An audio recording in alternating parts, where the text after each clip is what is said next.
Okay, let's call the meeting to order, July 10th Budget Committee meeting.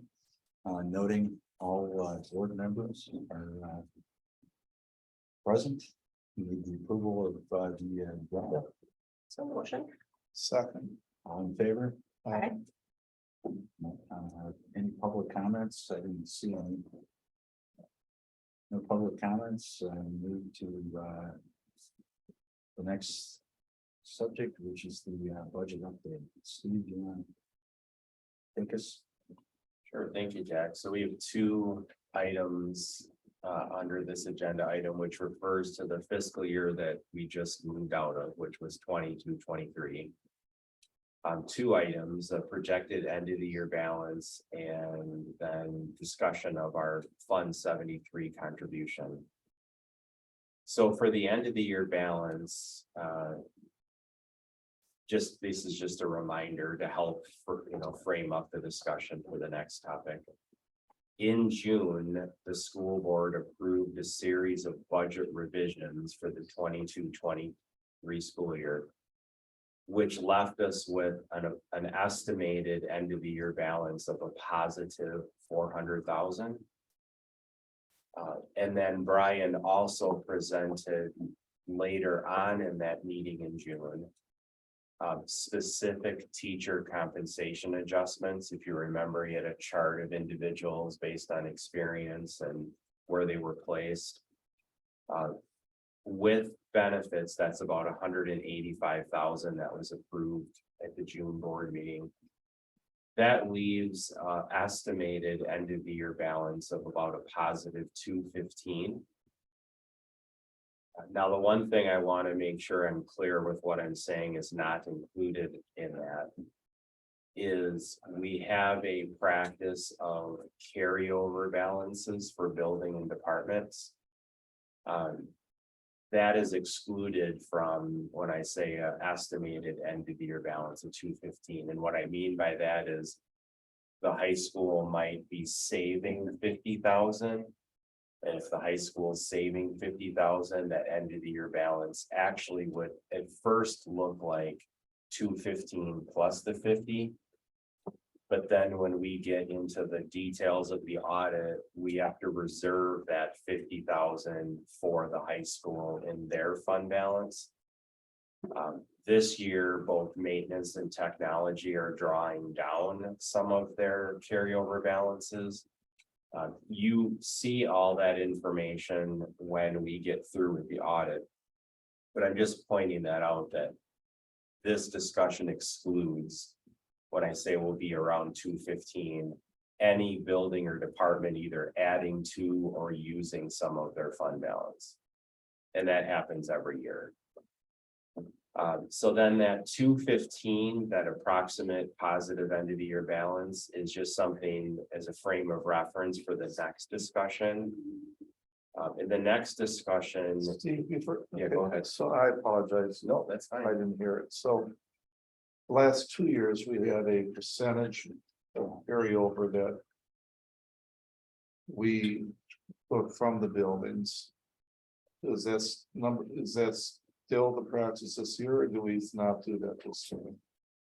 We were not planning to do it this year because this year was more of a traditional normal school year.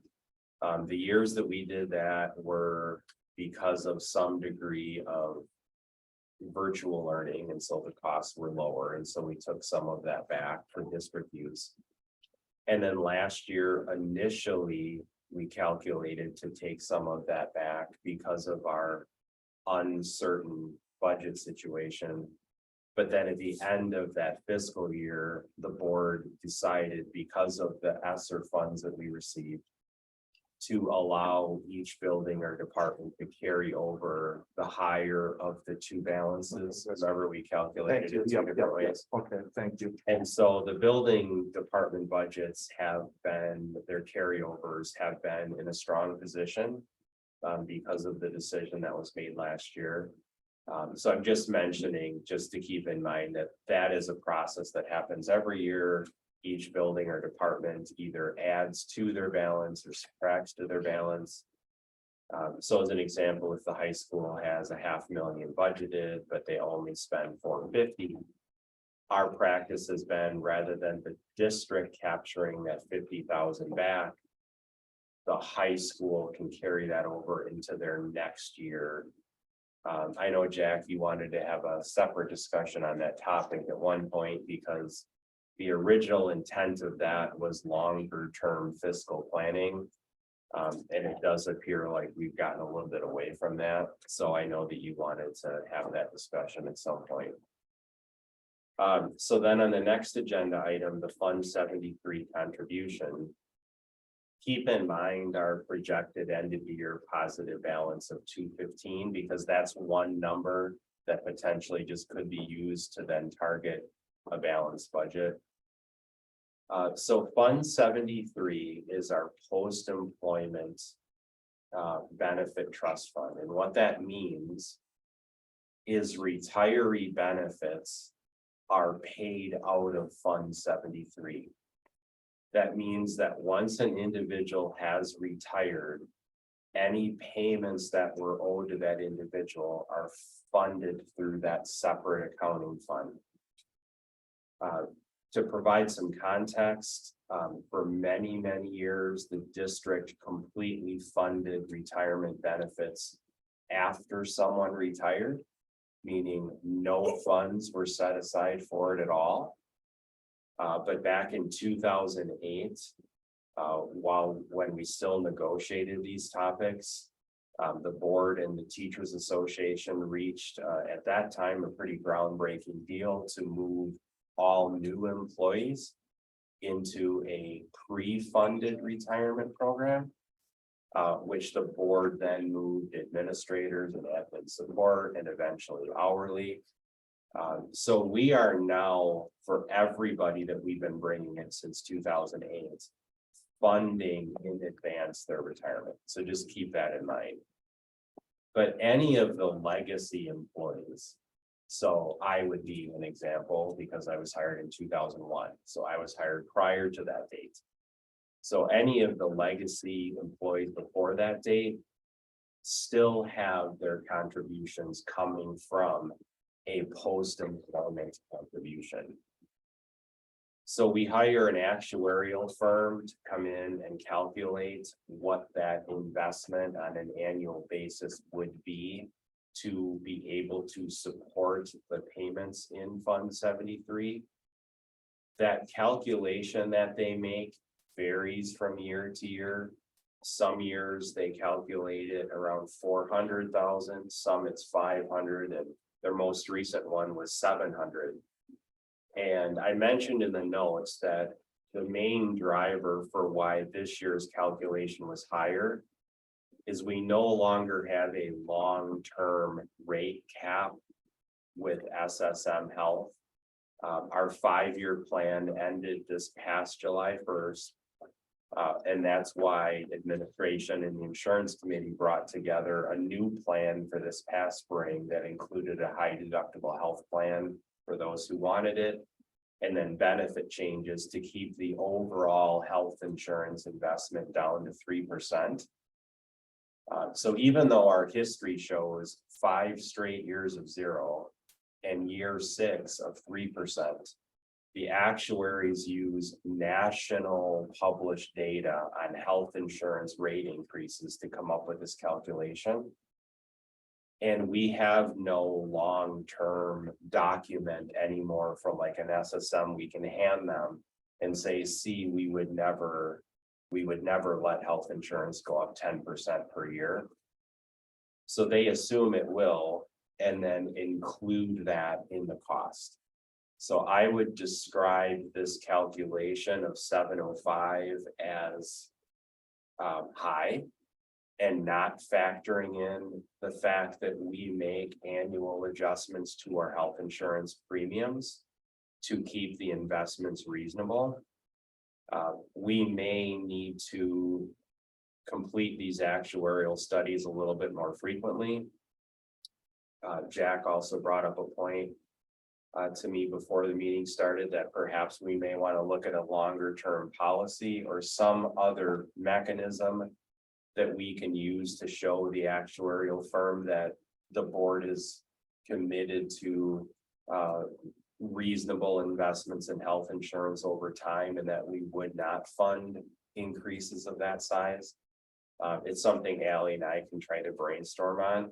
But I think the bottom line is just know that the amount is higher because their calculation is higher, because we no longer have a long-term rate cap. Mark? Isn't it true too that regardless of what the rate is, the employee has a finite amount of money from the district to cover that?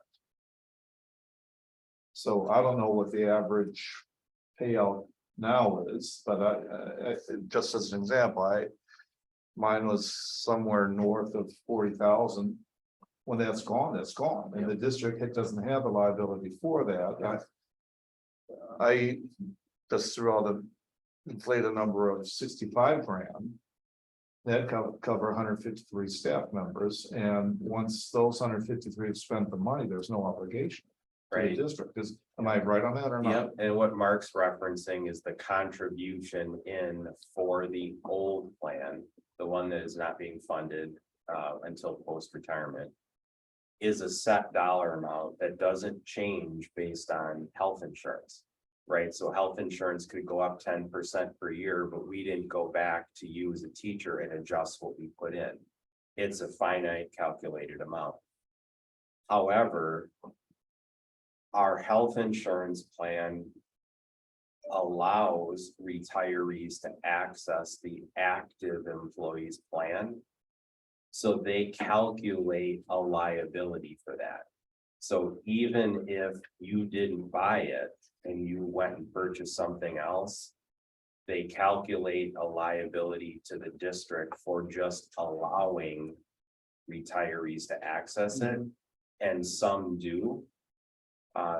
Very few do, very few do, but some do. But I think one of the things we want to potentially do is at least have some documentation that says, hey, this is the max.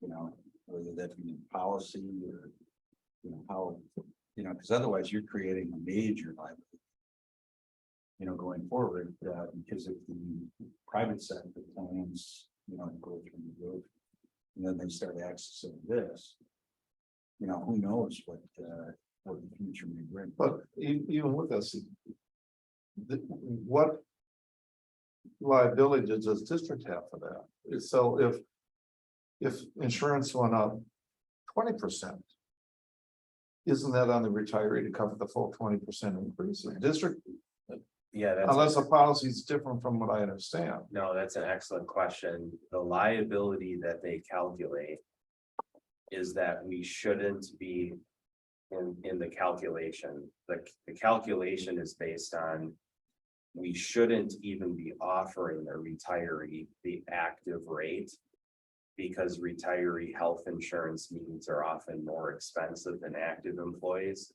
So the liability that's calculated is, let's say a retiree should be paying 20,000, but they're only paying 16 because they're using the active employees plan. And so they calculate the difference and say, if you didn't make this available to the retirees, they wouldn't have this option. And so it's called an unfunded, it's called a implicit rate subsidy. And it's an assumption that the retirees would be paying a higher rate. The reality of it is retirees actually get lower rates, because what most people do is they go look for two singles. Because a family plan at the 16,000 that we can offer is a benefit to people who have 4 or 5 people on a plan. For a retiree, they often can go get, let's say, 2 $6,000 policies that total up to 12. And so why are they going to pay our 16,000 if they can go get, because for typical retirees, they don't have dependents on the plan. And so therefore they go out and buy their own policy. because it's cheaper, but this calculation assumes it's more expensive. So I do believe this is worthy of additional discussion and dialogue. I think you're right, Jack, whether it's looking at a policy or some longer term discussion. And I think it makes sense for the district to take a look at the fact that if our retirees don't even value staying on this plan, because very few do, is it something we want to still offer? And because we're offering it, this calculation occurs. And more districts are saying the retirees aren't valuing this because it's just too expensive. So it's something we could bring up with our insurance committee and discuss. I would suggest you bring it up with the insurance committee, discuss the question on the table right now is put this 215 towards insurance, or is that what the question is? Yeah, the question on the table right now is, do we put the estimated end of the year balance into Fund 73, which is used to fund post-employment benefits? Or does the budget committee prefer a higher amount, 300, 400? Last year we did like 475, but the actuarial contribution was at 475. If we did 475 again or 400 again, just note that it's possible when we get done with the entire audit process, we might actually be a little bit in the hole with the budget. The Fund 10 budget might be 100,000 in the hole, 200,000 in the hole. But you as a committee could determine, do we want to target like a zero ending balance? If you do, you'd probably want to put in 215. If you want to put more in and be consistent with what we've done in the past, just know it's possible the Fund 10 budget may go a couple 100,000 in the deficit this year. That's not a big deal, but if that's not what you want to happen, then you would rather be around the 215. It just depends. I mean, we have gone into the deficit in Fund 10 for multiple years prior to the last two on purpose for things like Warrior Stadium, soccer stadium, etc. So districts do it for specific reasons. And if you wanted to put more into here, you can. So the actuary is saying that 700,000 is what we need to basically balance. That's what they're saying, but we believe that is a high number at this point, and I would not recommend going that high. But if we hit like the midpoint, we're probably safe. I would say if we're in the 375, 400,000, 350, we'll be in a good spot. I had a motion to go to 400,000. One quick question. What happens if we underfund it? Eventually, if it gets underfunded, the cost to make up the difference would come from Fund 10 anyways. So in the end, if there wasn't enough money in Fund 73 to pay retiree benefits, the Fund 10, like we always used to do before, would have to pay the difference. It's kind of like our food service fund. If Fund 50 can't support a balanced budget, Fund 10 has to pay in. So it'd be the same idea. So ultimately, Fund 10 will have to pay one way or another for the benefits for those that were pre-2008. I think 400,000 is a reasonable amount. It may result in a slight negative balance for the Fund 10, but it wouldn't be large. It wouldn't be anything of concern. So we got a motion on the table of 400. Second. All in favor? I, Steve, I try to, with this on the thing, I try to look through our third draft. And is this, do we pre-budget this somehow? Because I couldn't find, I thought that's what we had done, about 400 some last year. And in looking into draft 3, I didn't see that as an expense. Yeah, good question. We've moved away from pre-budgeting this and instead have moved towards the board making a decision at the end of the year. Okay. Based on whatever the circumstances look like for that year.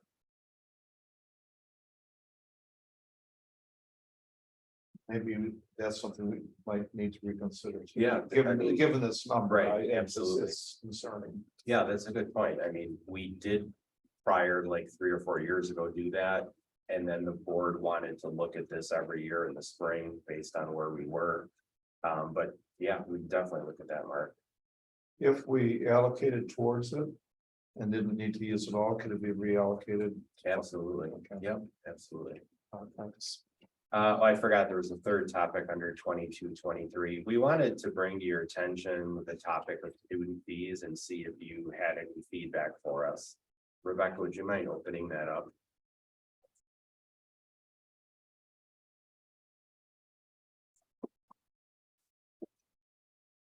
What we're sharing with you is a report of unpaid student fees at the end of the 22-23 school year. It's organized in columns by schools. And if you were to look at the very bottom for a moment, Rebecca, you would see the school totals are very, very minor until you get to some of the higher fees, really at the high school. So if you look at like Arboretum's $381, I mean, the dollar amounts aren't really significant until you get to the high school. And then when you get to the high school, you start seeing some dollar amounts that are larger. In some of the areas, like Rebecca, if you'd slide back up. Some of the areas where you see some of the larger dollar amounts, there's the registration fee, hockey fees, 3,000, co-curricular fees, 3,000, course fees, 1,700. So the overwhelming majority of our total scope of unpaid fees is really at the high school. And a lot of them are related to just the more expensive fees that are out there, whether it's co-curricular or some of the course fees. I think the important thing to keep in mind is that we're looking for feedback on is whether or not you're interested in us evaluating a practice change. And a good example of a practice change that we want your feedback on, for co-curricular, we do not require payment of the fee prior to a season starting. So as an example, if you go out for the football team this fall, the athletic office does not assign the fee until typically 6 or 7 weeks into the season. So typically it doesn't get assigned until maybe mid-September, early September. I know the thinking behind that has generally been the kids that fall off the team after a week or two. And just the concern about collecting and refunding fees for those who don't end up staying on the program or staying on the team. But in general, we do not collect co-curricular fees up front, nor do we stop kids from participating in the next co-curricular fee if they haven't paid the one from the previous semester or spring's previous season. Other districts like Monona Grove require the payment of that fee during the registration window. So if you're registering for a sport and you're putting in your physical information, you're putting in all the information, the paperwork, they require you to pay the fee. So a question for this committee on some of these type of things at the high school is, would you like administration to look into practice changes, meaning how we have implemented these fees? Or would you prefer that we continue doing what we've been doing, but understand it does result in some level of an unpaid fee occurring each year? Mark? Yeah, it's interesting because with the sports culture, there isn't a youth activity that you don't pay up front. And so I would suggest even as much as the AP. I mean, you're registering to take the AP class and tests. To me, that would be something to consider paying up front. And so I would very much support administration looking at a plan to address this. I would support that as well.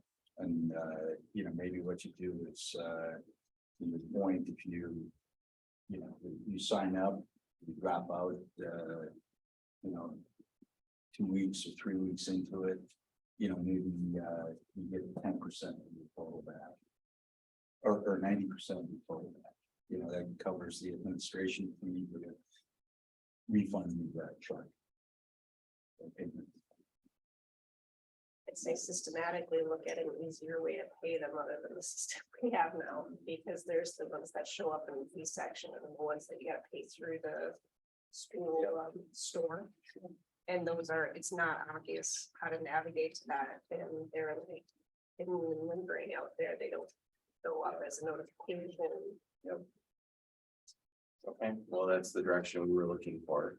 All right, so we will move on to the next item. And just so you know, I always thought this committee was gonna take 45 minutes and facilities would take 45, so we'd be done by 9. I knew we'd have a little bit of a hard time doing it in just 30 minutes, so. I'm gonna turn it over to Ally to talk about the third draft of the budget, and she's gonna review what we have been working on since the second draft came out. And Ally, if you want to maybe start with kind of a state budget discussion and what we changed because of the state budget, and then kind of go from there. Yeah, that sounds good. So all of the changes will be highlighted in yellow in the third draft again. We did update the student, per student increase of $325 from $200 that we had in the second draft. And then we also updated the special education categorical aid up to 33.3%, and we had 30%. We have 30%. Oh, 32 and a half. We had 32 and a half Yeah, in that thank report, you. yeah. Yep. We also updated the salary increases to be 8% to match CPI. And then we also had the implementation of the teacher and classified staff compensation systems in there as well. We still had the 0% increase for dental, the 3% increase for health insurance. And then the rest of the items, such as the maintenance projects being funded from Fund 49. The second draft also included the 10 FTE, and that hasn't changed in the third draft. We also still have the $175 million from the referendum in there. And then we still have all of the other budget requests on hold at this time. Some of the other changes in the third draft include the state budget information that I mentioned above that we made the changes on. We also had some grant allocations that were able to be updated for Fund 27. We updated the Community Service Fund, which is Fund 80. And then we also updated the new teacher project, which is located in Fund 99. We updated the property tax levy in Fund 39 and Fund 10. The Fund 10 tax levy was increased to reflect what had happened in the state budget. And then the tax levy in Fund 39 was decreased so that we could keep the property tax amount consistent. We also increased open enrollment revenues to reflect the information that we learned about additional students, and then also an increase in the per student transfer. We also increased Fund 10 interest revenues to reflect what we're seeing with the continued increase in interest earnings. We also increased the wellness budget to reflect a staffing change. This change included an RN position instead of the medical assistant, and then just the basic increased cost for our contract renewal. Thank you, Ellen. There's two things I just want to touch on as well, and then we'll jump into any specific questions. You probably read in the paper that the governor signed the budget and used a creative veto approach to change the per student increase to $325 for like 400 years. And then the WCSD always says in parentheses or until changed by a future legislature. So you probably saw that. So the intent from the governor, I believe, was to have the discussion in the future start at a discussion of $325 of school funding. He described it as to create a level of budget certainty. I think it's always important for, as a frame of reference for board members and really the community as a whole, when we look at school finance in Wisconsin. the $325 on even a district like ours, which is a lower spending district, is 2.9%. So the higher a district would spend, the lower that increase would be. So a district like Madison, that's probably like 2.7 or 2.8. For us, it's 2.9. Districts in Wisconsin can't meet their budgetary needs at 2.9% or less. So we are thankful that on Wednesday night, the board set aside some time to discuss school finance at the retreat. And we will have some discussion on Wednesday night about some of our longer term concerns. And I think it's important to note that I've talked about this before, but there is an increasing disconnect between funding coming from the state and that level that's coming from the state and operational costs of a school. Right, and that's going to be a topic that we'll come back to on Wednesday. The second thing I want to mention is the property tax. As a board, you've talked about the importance of for the community members to see that consistency in their tax bill so that families and businesses can plan. This budget is balanced with that consistency in the property tax levy.